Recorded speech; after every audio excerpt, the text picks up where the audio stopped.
5 दलितों की हत्या के 40 आरोपियों को बरी करते हुए अदालत ने कहा, घटना सिद्ध है, कर्ता असिद्ध। एक पीड़ित परिवार के सदस्य कहते हैं, ऐसा लगता है जैसे हमारे परिवार के लोगों को एक बार फिर मार दिया गया हो। 14 मई 2015 को राजस्थान के नागौर के डांगावास गांव में इन हत्याओं को अंजाम दिया गया था। इसमें 5 दलित और दूसरे पक्ष के एक व्यक्ति की मौत हुई थी। 11 वर्ष बाद अदालत के फैसले और पीड़ित परिवार की प्रतिक्रिया के बीच का फासला इस त्रासदी की कहानी कहता है। नमस्ते, मेरा नाम प्रतीक्षा है और आप देख रहे हैं इंडियन एक्सप्रेस हिंदी। 11 साल पहले हुए डांगावास हत्याकांड पर राजस्थान की विशेष SC/ST अदालत का फैसला आ गया है। ये ग्राउंड रिपोर्ट लेकर आए हैं इंडियन एक्सप्रेस के हमारे साथी हमजा खान। इस घटना पर किताब लिखने वाले भंवर मेघवंशी कहते हैं, अदालत मानती है कि हत्याएं हुई, लोगों को चोटें आई और सामूहिक हिंसा भी हुई, लेकिन कोई हत्यारा साबित नहीं हुआ। तो उस दिन 6 लोगों को किसने मारा? पीड़ित परिवार से आने वाले 37 साल के गोविंद राम कहते हैं, हम में से इतने लोगों ने बयान दिए, कुछ लोगों ने तो 3-3 बार बयान दिए, फिर उसका क्या हुआ?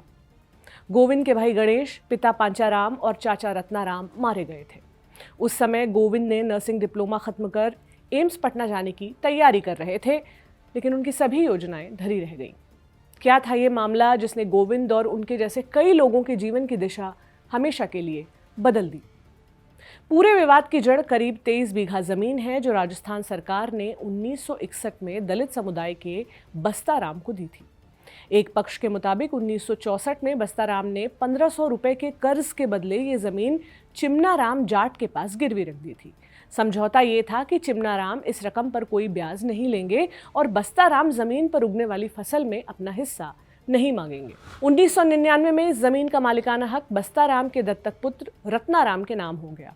जाट पक्ष के मुताबिक रत्नाराम ने जमीन के एक हिस्से में कमरा बना लिया और वहां रहने का फैसला किया ताकि जमीन पर दोबारा अपना कब्जा स्थापित कर सके। इसी कदम से 2015 का विवाद भड़क उठा। चिमनाराम के परिवार ने इसका विरोध किया। उनका दावा था कि बस्ताराम कर्ज वापस नहीं कर पा रहे थे, इसलिए उन्होंने जमीन उन्हें बेच दी थी। उनका यह भी कहना था कि कानून के तहत दलित व्यक्ति को आवंटित जमीन किसी गैर दलित को बेचना संभव नहीं था, इसलिए जमीन की बिक्री दलित समुदाय से ही आने वाले घीसाराम के नाम की गई। दलित पक्ष ने इस बिक्री के दस्तावेज पर सवाल उठाए। वहीं जाट परिवार का आरोप था कि रत्नाराम को गोद लिए जाने का प्रमाण पत्र फर्जी था। दलित पक्ष का एक और दावा था कि 15 मई 2015 की घटना से पहले जाट समुदाय के लोगों ने कई बार उन्हें डराने धमकाने की कोशिश की थी। इनमें बलात्कार की कोशिश का आरोप भी शामिल था, जिसके बाद FIR दर्ज हुई थी।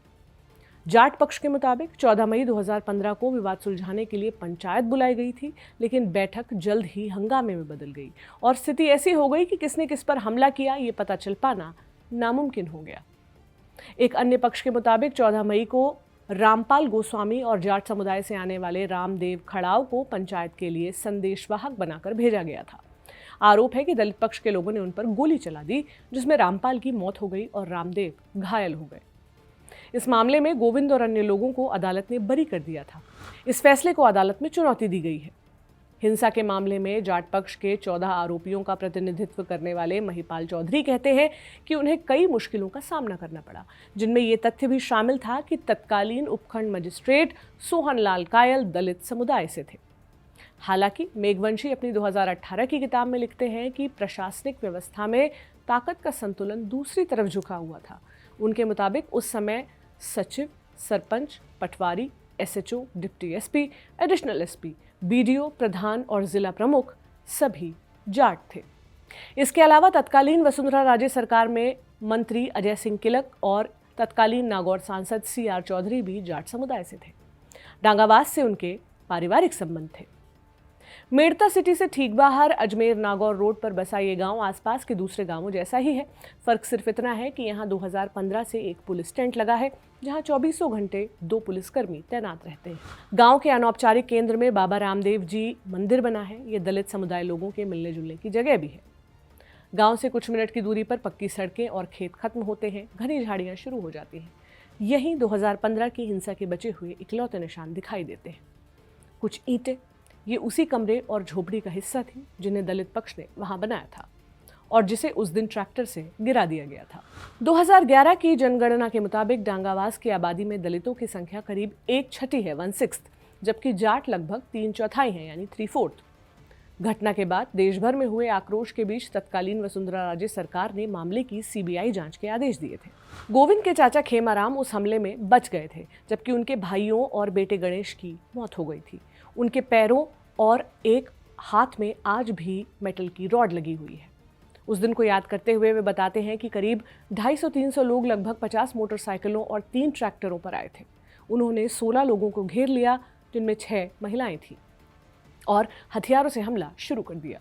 खेमा कहते हैं, फिर उन्होंने हमारे ऊपर ट्रैक्टर चढ़ा दिया। मैंने अपनी आंखों से देखा कि एक आदमी को पीटा जा रहा था और उसके कपड़े उतार दिए गए थे।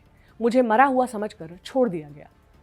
वे बताते हैं कि करीब 2.5 साल तक वो बिस्तर से उठ नहीं सके। रत्नाराम और पांचाराम की पत्नियां क्रमशः बिदामी देवी और सोनकी देवी भी हमले में घायल हुई थी। बिदामी कहती हैं, हमारे आदमियों को मार दिया गया और अब फैसला भी हमारे खिलाफ है। ये कैसे हो सकता है? सोनकी अपने शरीर पर अब भी मौजूद चोटों के निशान दिखाती है। गोविंद बताते हैं कि उन्हें कानूनी मदद हासिल करना भी मुश्किल था।